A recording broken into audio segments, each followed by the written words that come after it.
Daily taste the daily.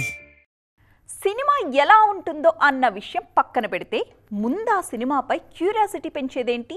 Title. అది కానీ కరెక్ట్గా సెట్ అయిందా సగం సినిమా హిట్ అయిపోయినట్టే. అందుకే టైటిల్ కోసం పెద్ద యుద్ధమే చేస్తుంటారు మేకర్స్ కూడా. ఈ క్రమంలోనే తెలుగులో కొన్ని ఆసక్తికరమైన అచ్చ తెలుగు టైటిల్స్ కనిపిస్తున్నాయి. ఆ పేర్లతోనే సినిమాలపై అంచనాలు కూడా పెరిగిపోతున్నాయి.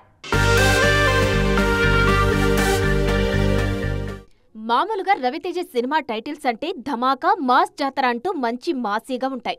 కానీ కిషోర్ తిరుమల కోసం ఆయన మారిపోయారు. మాస్ రాజా కాస్త ఫ్యామిలీ రాజా అయిపోయి భర్త మహాశైలకు విజ్ఞప్తి అంటూ వస్తున్నారు. ఈ టైటిల్తోనే సినిమాపై కావాల్సిన పాజిటివ్ వైబ్స్ వచ్చాయి. సంక్రాంతికి సినిమా విడుదల కానుంది. గతంలో ఆడవాళ్లు మీకు జోహార్లు లాంటి ఆసక్తికరమైన టైటిల్తో వచ్చిన ఈయన ఇప్పుడు భర్త మహాశైలకు విజ్ఞప్తి అంటూ వస్తున్నారు. ఇక సంక్రాంతికి మన శంకరవరప్రసాద్ గారు అంటూ వస్తున్నారు మెగాస్టార్. తన సినిమాలకు ఫ్యామిలీ టైటిల్స్ పెట్టడంలో దిట్ట అయిన అనిల్ రావిపూడి చిరు కోసం పర్ఫెక్ట్ టైటిల్ పట్టుకొచ్చారు.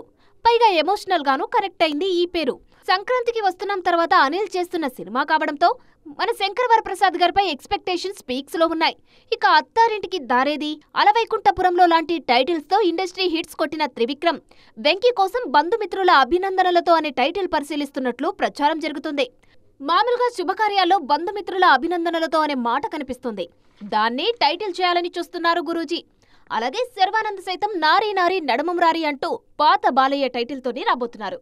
అప్పట్లో క్షేమంగా వెళ్లి లాభంగా రండి మాదిరి ఈ కొత్త టైటిల్స్ అన్ని వినసొంపుగా ఆసక్తికరంగా ఉన్నాయి. పైగా అచ్చ తెలుగు కూడా.